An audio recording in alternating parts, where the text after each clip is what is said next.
Students, ఈరోజు మనం గుప్తుల కాలపు శిల్పకళ గురించి తెలుసుకోబోతున్నాం.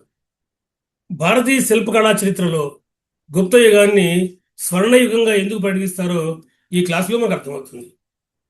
గుప్తుల శిల్పాల్లో కనిపించేటువంటి ప్రశాంతమైన ముఖ కవళికలు, అర్ధ నిమిలిత నేత్రాలు, పారదర్శక వస్త్రధారణ ఇటువంటి ప్రత్యేక లక్షణాలతో పాటుగా ఉదయగిరి వరాహ ఫలకం, ఎరాన్ వరాహ విగ్రహం, సార్నాథ్ బుద్ధుడు, మధుర బుద్ధ విగ్రహాలు, నలంద రాగి బుద్ధుడు, సుల్తాన్ గనిలో వచ్చినటువంటి కాంస్య బుద్ధుడు వంటివి పరీక్షలో తరచుగా అడిగేటువంటి ముఖ్యమైనటువంటి శిల్పాలు. క్లాసులో నేను చూపించే ప్రతి ఫోటోను మీరు జాగ్రత్తగా పరిశీలిస్తూ నేను చెప్పే అంశాలను శ్రద్ధగా వింటే, ఆ చిత్రాలను గమనిస్తూ చదివితే శిల్పాల లక్షణాలు, వాటి ప్రత్యేకతలు మరియు అవి ఉన్న ప్రదేశాలు మీకు సులభంగా అర్థమవుతాయి. ఇది పరీక్షల్లో సరైన సమాధానాన్ని గుర్తించడానికి మీకు ఎంతో ఉపయోగపడుతుంది. కనుక ఒక్కోటి వాటి గురించి అంశాలు మనం చెప్పుకోబోతున్నాం. గుప్తుల కాలంలో శిల్పకళ భారతీయ సాంప్రదాయానికి అనుగుణంగా అభివృద్ధి చెందింది. ఇంతకుముందు మనం మధురా శిల్పరీతి గురించి చెప్పుకున్నాం. గుప్తులకు పూర్వం, మౌర్యుల తర్వాత అది భారతీయ సాంప్రదాయాలతో ఉంటుంది అని చెప్పాను మీకు నేను. దాని యొక్క పరాకాష్ట ఇప్పుడు మనము గుప్త యుగంలో చూస్తాం. అర్ధ నిమీలిత నేత్రాలు, half open eyes or half closed ice, పారదర్శక వస్త్రధారణ, ట్రాన్స్పరెంట్ డ్రాపరీ, ప్రశాంతంగా ఉన్నటువంటి ముఖ కవళికలు గుప్త శిల్పాల యొక్క ప్రధాన లక్షణాలు. ఉదాహరణ, మీరు దేవగర్ దేవాలయం గురించి ఇంత ముందు క్లాస్లో చెప్పుకున్నాం. అక్కడ దశావతార దేవాలయం ఉంది.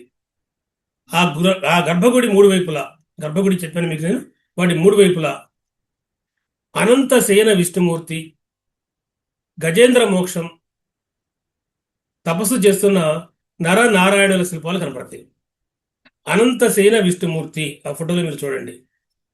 అనంతుడు అంటే విష్ణుమూర్తి పడుకునేటువంటి నాగుపాము, కాబట్టి శేషశైన, అనంత శేషశైన, అనంతుడైనటువంటి పాము మీద పడుకున్నటువంటి విష్ణుమూర్తి మొట్టమొదటిసారిగా మనకి దశావతార దేవాలయంలో కనపడుతుంది. ఆ ఫోటోలు మీరు చూడవచ్చు.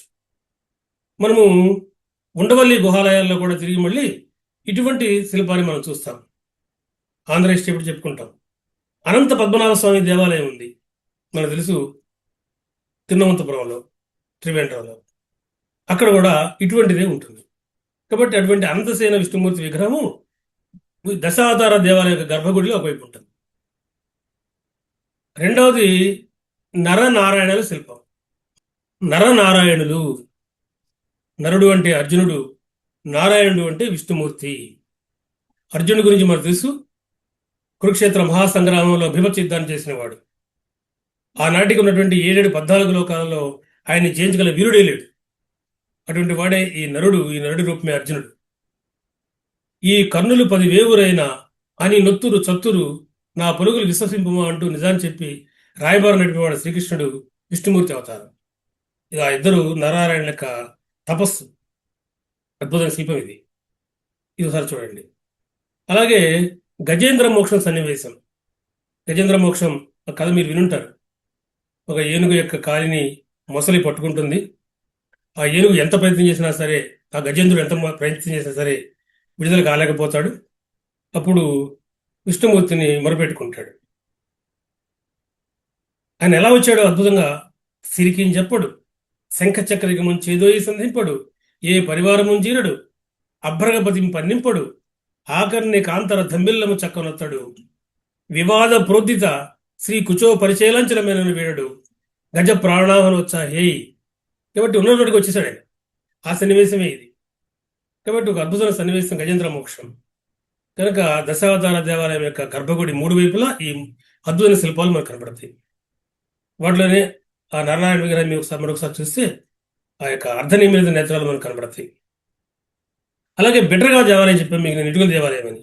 అక్కడ కూడా గణేశుడు, మహిషాసుర మర్దని, రామాయణ ఘట్టాలు, అక్కడ కూడా తిరిగి మళ్ళీ నారాయణ తపస్సు వంటివి శిల్పాల రూపంలో అద్భుతంగా బిడ్రగా దేవాలయం కూడా కనపడతాయి. అలాగే గుప్తుల కాలానికి చెంది సుప్రసిద్ధ వరాహ విగ్రహం ఒకటి మధ్యప్రదేశ్లోని ఎరాన్ విష్ణు దేవాలయం లభించింది. ఇరాన్లో కూడా విష్ణు దేవాలయం బయటపడింది. ఫోటో మీరు చూడండి, విష్ణుమూర్తి యొక్క దేవాలయం అది. ఆ దేవాలయానికి ముందు ఒక పెద్ద వరాహ విగ్రహం, వరాహమూర్తి అవతారం, మనకు వరాహ అవతారం విష్ణుమూర్తి అవతారంలో ఒకటి. కనుక ఆ వరాహ విగ్రహం చూడండి ఎంత అద్భుతంగా ఉందో. అది కూడా గుప్తుల కాలానికే చెందింది. అదేవిధంగా గుప్తుల కాలానికి చెందినటువంటి ఒక వరాహ ఫలకం ఇది, ఒక గోడ మీద చెక్కబడింది. ఈ వరాహ ఫలకము మధ్యప్రదేశ్లోని ఉదయగిరి గుహల్లో లభించింది. కానీ ఉదయగిరి గుహల్లో కూడా తిరిగి మళ్ళీ ఆ కాలం శిల్ప నిర్మాణాలు తెలుస్తున్నాయి. అదేవిధంగా ఈ కాలంలో బుద్ధుడు, బోధిసత్వుని విగ్రహాలు కూడా చాలా ప్రశాంతతతో, ఆధ్యాత్మిక భావంతో, నిగ్రహాన్ని ప్రతిబింబించే విధంగా రూపొందించబడ్డాయి. మీకు మధురలో పెట్టినటువంటి గౌతమ బుద్ధుని యొక్క విగ్రహాలు చూపిస్తున్నాను నేను. చూడండి, మీకు అర్థమవుతుంది. చాలా ప్రశాంతంగా, ఆధ్యాత్మికంగా ఉట్టిపడేలాగా, ఒక నిగ్రహాన్ని కలిగిన వ్యక్తిలాగా ఆ విగ్రహం మనకు కనపడుతుంది. చూడండి, మధురలో పెద్దవిగా గుండ్రని అవయవాలు కలిగిన బుద్ధుడు, బోధిసత్వ విగ్రహాలు అనేకం తయారు చేయబడ్డాయి.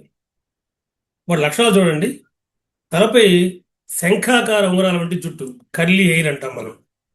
ఇది గుప్తుల కాలంలో మనకు ఇచ్చేటువంటి బుద్ధ విగ్రహాల యొక్క ప్రత్యేకత. విగ్రహం వెనక భాగంలో చూడండి, తలభాగంలో అలంకారాలతో కూడినటువంటి పెద్ద వృత్తాకార ప్రభావలయము, హ్యాలో అంటాం. మనం సాక్షాత్ సినిమాల్లో మనం దేవతల చుట్టూ కూడా ఆ చక్రం కనబడుతూ ఉంటుంది. అది మళ్ళీ తిరిగి గుప్తుల కాలంలో గౌతమ బుద్ధుని విగ్రహాల మధ్య కనపడుతుంది.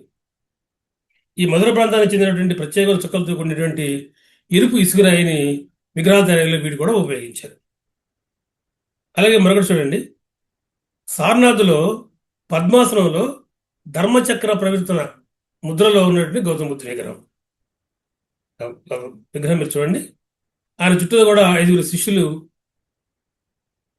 కూర్చొని మొట్టమొదటిసారి ఉపన్యాసం విన్నారు మనం చెప్పుకున్నాం బౌద్ధ మతం అప్పుడు. ఆ శిష్యుల ప్రతిమలు కూడా చాలా అందంగా వీళ్ళకి రూపొందించారు.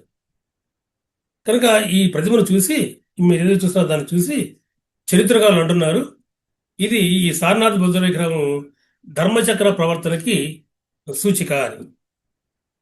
అలాగే మరొకటి, బీహార్లో నలందలో ఒక 7.5 అడుగుల ఎత్తున్నటువంటి కాంస్య బుద్ధ విగ్రహం లభించింది. ఒక 7.5 అడుగుల ఎత్తు. ఇది సుల్తాన్ గంజ్ విగ్రహంగా ప్రసిద్ధి. కనుక ఈ విగ్రహాలన్నీ కూడా చాలా అద్భుత స్థాయిలో నిర్మాణాలు జరిగినాయి. కనుక అటు హైందవ, ఇటు బౌద్ధ శిల్పాలన్నీ కూడా గుప్తులు అద్భుతంగా నిర్మించడం మనం చూస్తాం. వీటి మీద రకరకాల ప్రశ్నలు వస్తున్నాయి. గుప్తుల కాలం నాటి వరాహ విగ్రహం ఎక్కడ లభించింది? ఇరాన్. గుప్తుల కాలం నాటి వరాహ ఫలకం ఎక్కడ లభించింది? ఇది ఉదయగిరి గుహ. అదేవిధంగా నరనారాయణ తపస్సు, గజేంద్ర మోక్షం, అనంతసేన విష్ణుమూర్తి శిల్పాలు ఏ దేవాలయ గోడల మీద ఉన్నాయి? అది దశావతార విష్ణు దేవాలయం, ముఖ్యంగా గర్భగుడి 3 వైపులా. మహిషాసుర మర్దని ఈ శిల్పం ఎక్కడ లభించింది? ఇది బెటర్గావ్లోని ఇటుక దేవాలయం. కనుక ఇటువంటి ప్రశ్నలు మనకి కనపడుతూ ఉన్నాయి.